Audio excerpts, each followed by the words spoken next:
So, when you sent in the Urantia book as a source, I have to admit I wasn't sure what to expect. But this section on the Feast of Tabernacles, wow, this is intense. It really throws you right into this pressure cooker moment in Jesus's life. It's really fascinating, isn't it? You have all this religious and political tension, and Jesus is walking this tightrope right through the middle of it. And what's striking is how he uses this very specific journey, Hmm. to Jerusalem. It's almost like this deliberate detour to reveal these deeper truths to his disciples and to us, reading about it now. And that's exactly where we're diving in today. Jesus' journey to Jerusalem for the Feast of Tabernacles. And this wasn't just any trip, right? He chooses to go right through Samaria, which, if you know how Jews typically avoided Samaria, that's a big deal. Oh, absolutely. Yeah. It's like he's intentionally walking right into this lion's den of prejudice. I mean, remember, the historical context here, centuries of animosity, right? Wow. Jews and Samaritans. So for him to even enter Samaria with his disciples, it's a bold move before anything else even happens. And sure enough, the text tells us, no surprise here, they are refused lodging, just straight up refused in a Samaritan village just because they're Jewish. Really makes you think about how these everyday moments of bias, we still encounter them today. What do we do? How do we react when we're faced with that kind of rejection? That's where the disciples' reaction is so revealing, right? Oh, Because James and John, oh boy, here we go. those two firebrands, they want to just call down divine fire on the entire village. If you don't take us, we'll give you a reason to. It's very human. A very, very visceral response to injustice, isn't it? You reject us, we'll show you. It's like they're ready to fight fire with fire, literally. But Jesus, he shuts that down immediately. Vengeance savors not of the outlook of the kingdom of heaven. Such a stark contrast.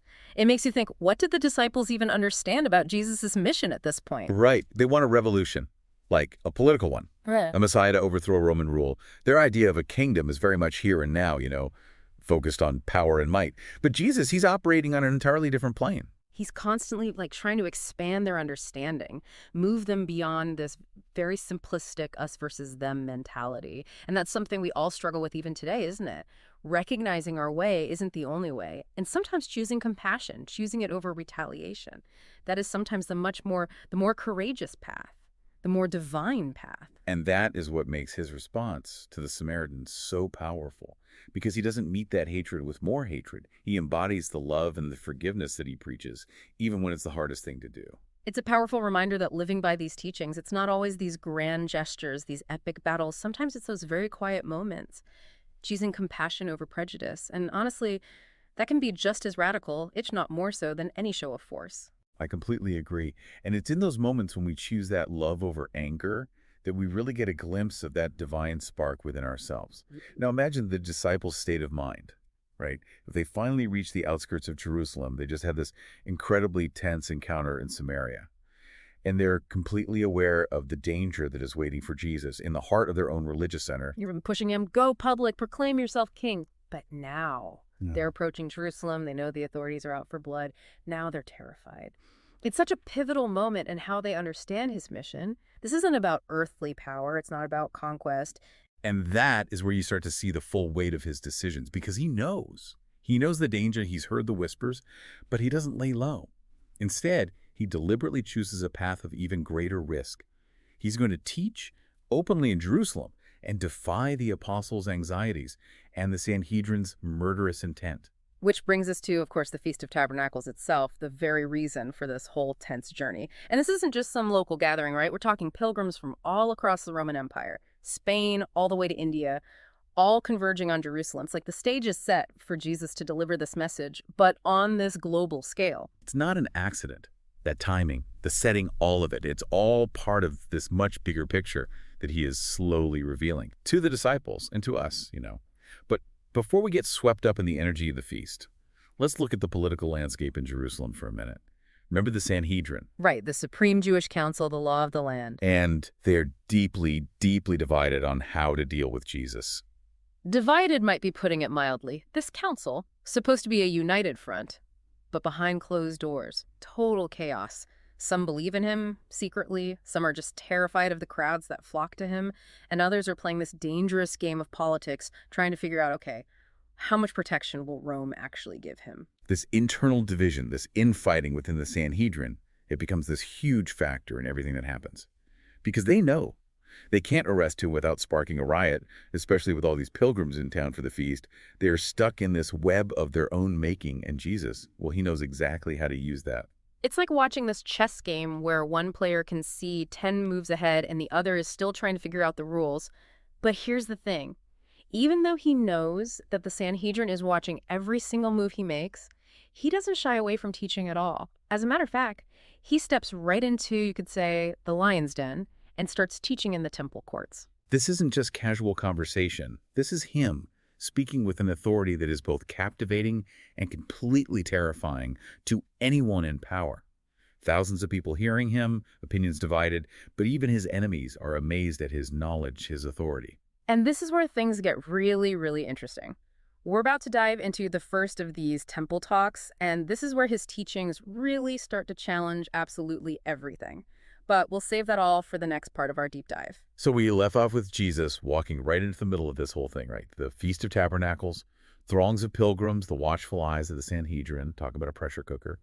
And it's here we get this incredible discourse. It's called the first temple talk, I think, in the text you sent in. I like how it's called a talk and not a sermon, because even though he's obviously teaching, there's this directness. It feels very conversational. Like he's not just lecturing at people, he's engaging with them. And he masterfully uses the setting and the crowd's expectations to really drive his points home. So picture this, right? You're in the temple courts, surrounded by all this buzz, all this debate, the rituals of the feast, and Jesus starts talking about the very things they're all there to celebrate. But he kind of flips the script. Oh, I bet. You can practically hear those gasps from the crowd, those skeptical voices piping up. Now, hold on. Who are you to be saying these things? What gives you the authority to just reinterpret traditions that go back centuries? And his response, it's brilliant. In its simplicity, he basically says, "No man has taught me these truths that I declare to you. This teaching isn't mine, but his who sent me." Now, on the surface, it sounds like he's dodging the question, right? But if you really think about it, it's actually this powerful statement about where his knowledge comes from. Like his connection to something beyond human understanding. It's like he's saying, my authority doesn't come from some degree or some fancy lineage. It comes from something higher, a deeper well of truth. That had to have been intriguing, but also pretty unnerving for those listening in. And he doesn't stop there. He doesn't just assert his authority, he backs it up by contrasting their very, very rigid interpretation of Sabbath laws with his own healing miracles. It's almost like he's saying, you claim to uphold the law, but are you really living by its true spirit? What's more important, blindly following the rules or actually showing compassion, easing suffering? This whole Sabbath controversy is so fascinating to me because it really gets to the heart of why Jesus was such a problem for the religious elite at the time. For them, upholding the letter of the law, even if it meant ignoring suffering, that was everything. But Jesus is arguing that real piety, true piety, it comes from love, not from legalistic rigidity. He's challenging their entire worldview, and there's no way to ignore it. You can just imagine those murmurs rippling through the crowd, some scandalized, but others captivated. They've never heard anyone speak with this kind of authority, this compassion, this total disregard for the very rules they've built their lives around. And this is where it really hits home for me, because it's so easy to get caught up in the rituals, the doctrines, the right way of doing things. But Jesus reminds us that true faith, it's not about checking boxes. It's about aligning our actions with love and with compassion. That's the true measure, the deeper measure of our spirituality. And you can feel that tension, right? Building as he continues to teach. The text even mentions that some people are whispering that he's a prophet. Others are even calling him the Messiah. This isn't just some abstract theological debate anymore. People are starting to see him as the answer to these deep, deep longings for liberation, for a totally different way of being in the world. It's electric. But, of course, not everyone is happy about this. The Sanhedrin, they are watching all of this unfold, and they're getting more and more alarmed. They know they have to act fast before this Jesus movement spirals out of control. And that is where, good old Eber enters the picture. Remember him. He's the one that the Sanhedrin sends to apprehend Jesus. Right. But this encounter, it does not go according to plan. It's almost comical when you really think about it. Here they are. They send this guy to arrest Jesus, thinking they can just silence him, problem solved. But they underestimate him at every turn. They don't get it. Jesus isn't playing their game of power and control. He's operating on a whole other level. Well, and don't forget the sheer audacity of Jesus during this arrest attempt. It's like he can read Eber's mind. Oh, absolutely. It even says that Jesus looks at Eber with compassion, not anger, not fear. Can you imagine being Eber, approaching this man who just radiates this otherworldly calm, knowing you're there to arrest him? It must have been completely disarming. And in that moment of complete vulnerability, Jesus says these incredible words to Eber. I know you have been sent to apprehend me, but you should understand that nothing will befall the Son of Man until his hour comes. It's like, it's not even power in a traditional sense, is it? It's this deep knowing, this unshakable faith in his purpose. I mean, even the people sent to silence him, they're speechless. It really makes you wonder, what did Eber see in that moment? What did he hear in those words that made him turn back empty-handed? Whatever it was, it shook him Yeah. deeply. And it's just a tiny glimpse into the kind of impact Jesus had on the people who met him, who really encountered him. It wasn't just his words, though, right? It was the way he lived, the way he loved, the way he challenged absolutely everything and everyone, but always with this fearlessness, a fearlessness that could only come from that deep inner knowing. Exactly. And there's that combination, that wisdom, that compassion, and this unwavering conviction that leads us to the next big event in our deep dive. The woman caught in adultery. But we'll explore that story and its really surprising twist in the final part of our journey through the Feast of Tabernacles. You know, that Eber thing, that always gets me. Like, what was he thinking walking away from that? But this next part, this is intense and in a completely different way. We're talking about the woman caught in adultery. This story, this could be a deep dive all on its own, right? Yeah, and it's one of those stories that so many people think they know, right?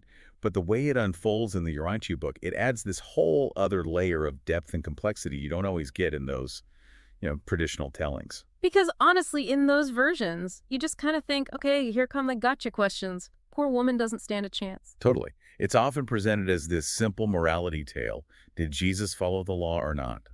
But the Urantia Papers, they paint a much more nuanced picture. This woman, she's the victim of a setup, not just some object lesson. Okay, so break this down for me. The usual story, it's the scribes and Pharisees trying to trap Jesus, right? Knowing that the law is stoning for adultery, the Urantia book saying otherwise. Well, it goes way deeper than that. Yeah. This wasn't just about trapping Jesus. It was about discrediting him Yeah. publicly, using this woman as a pawn. Mm-hmm. The text actually says it wasn't even the scribes and Pharisees who set this whole thing up. It was this group of thugs, basically, working directly for the Sanhedrin. They hired out to get rid of him. They were that threatened by him. Oh, it gets worse. They actually hired the woman's husband to be in on it. He's the one who'd forced her into prostitution in the first place, Yeah. using her for his own financial gain. Ugh, that is just awful. So she's a victim twice over then, first by her husband, then by these guys who are supposed to, uphold the law. It makes you wonder if they cared about justice at all, or if this was all just a big show, right? To hold on to their power. And that's where Jesus' response is just masterful. He sees right through it immediately, knows exactly what they're up to, and instead of, playing their game, this moral one-upmanship, he just does the unexpected. So it's writing on the ground. That part always got me. What do you think he was even writing? The text doesn't say. I kind of love that. Yeah. Because we can just sit with the mystery of it. What could he have written that was so powerful? These accusers, they can't even look at it. It's like he's exposing their hypocrisy without saying a word. And one by one, they just melt away, can't meet his gaze. Then it's just him and the woman. And you're waiting for, a lecture, public shaming. What's he going to do? But instead, total grace. Neither do I condemn you. Go and sin no more. And it's not about saying what she did was okay. It's about her humanity. She deserves compassion, even then. Like he's saying, look, the past is the past. Now you're free to choose something different. And that is a message that it just resonates even now. We all screw up, right? Have those moments we wish we could take back. But there's always that chance, that fresh start. It's often when we feel the most judged, the most condemned, that real compassion, that's where it hits different. It's like he's offering us a way out of that cycle of shame and all that, a path to, being whole again. And it's interesting, this is all happening during this huge celebration, right? The Feast of Tabernacles, these massive crowds, they're celebrating God's faithfulness, this joy of liberation. And yet, here's this darkness, this manipulating and exploiting. It's woven throughout the whole feast, isn't it? These beautiful rituals like that water pouring ceremony. That's all about spiritual renewal and God's blessing. And at the same time, you've got these people in charge who are using religion as this tool, controlling people. Right, right. Remind me about the water ceremony again. That's a big deal in what comes next. Okay, so picture it. Climax of the feast. Priests are at the altar. They've got these golden pitchers, right? Filled with water from the pool of Siloam. Yeah. And they're pouring it out very solemnly as this symbol of God's presence, giving life, this powerful image of spiritual thirst being quenched. You can almost feel it, even now. The anticipation in the air. Being spiritually refreshed like that. And boom, right at that moment, everyone's focused on that water, and Jesus steps right up. Says, if any man thirst, let him come to me and drink. From the Father above, I bring to this world the water of life. He's not messing around. He's saying, you think that water's something. I'm offering something way better. Right. Audacious, but that's what makes it land. He takes this thing they all get, something they revere, and he just infuses it with this whole new level of meaning. It's like he's saying, look, rituals, they have their place. But I'm talking about something deeper, more sustaining, a direct connection to the source itself, the source of living water. This thirst that goes way beyond just the physical, this longing for something that truly, truly satisfies on this soul level. And honestly, so many of us still feel that, don't we? That longing for meaning, for purpose, for something that connects us to something bigger than ourselves. Makes you think, what are we thirsting for in our own lives? Are we looking for fulfillment in all the wrong places? When what we really need is that deep connection to something that takes us beyond the everyday stuff, the worries and all that. 100%. It's a question we all got to sit with. And it points us to this whole other theme that comes up during this feast, the idea of true freedom. Because it's not enough to just recognize the thirst, is it? We have to actually be willing to break free from whatever's holding us back from that water, from that source. And this is where things get really, really interesting. Because Jesus' whole understanding of freedom, it was completely different from how those Pharisees, the keepers of all those traditions, how they viewed it. For them, it was all about lineage. You're descended from Abraham, you uphold the law, boom, you're free. Jesus just cuts right through that. If my words abide in you, he says, then are you truly my disciples. You shall know the truth, and the truth shall make you free. He's talking about a different kind of liberation altogether, one that comes from within, from choosing to align yourself with what's true, letting that truth break down the fear, the ignorance, all that. And it's not about a political revolution, even though, let's be real, that's what a lot of folks were hoping for. He's offering something way more radical, way more enduring, too, a revolution of the heart and mind. And that, honestly, that's the scariest kind, isn't it? Because it means we have to look inward, confront our own stuff, our own limitations. It's not about changing the world out there, it's about changing the world in here. And that is a threat to the people who benefit from things staying the same, who get their power from keeping others trapped in fear, in not knowing. So it's not surprising at all that Jesus' message, it's met with more and more hostility. The text even says they were enraged by his words, called him a child of the devil. They even picked up stones to stone him. It's a good reminder that when you speak truth to power, you often face the consequences. But even with all that, Jesus doesn't back down. He doesn't water down what he's saying, doesn't try to make it easier for them to hear. He says one of the most, audacious things ever. As he's getting away from this mob, he looks back and says, verily, verily, I say to you, before Abraham was, I am. Chills every single time. It's like he's saying, you think you can silence me. You think you can erase this. You have no idea who you're dealing with. It's like this statement that just explodes their entire understanding of time, of lineage. He's not just saying he's older than Abraham. He's declaring his eternal nature, his oneness with everything. It's like he pulled back the curtain on the infinite, and they're terrified because it throws everything they thought they knew out the window. Power, God, even reality itself. And as we leave the Feast of Tabernacles behind, and we follow Jesus on this last part of his journey, this final journey to Jerusalem, we're left grappling with these big questions. What does it mean for us to really live his message? The love, the compassion, that spiritual freedom in a world where that fear and division, it's still so strong. A question for the ages, right? And one I think we all have to answer. Well, for ourselves. Thanks for joining us for this deep dive. We'll be back next time with another one.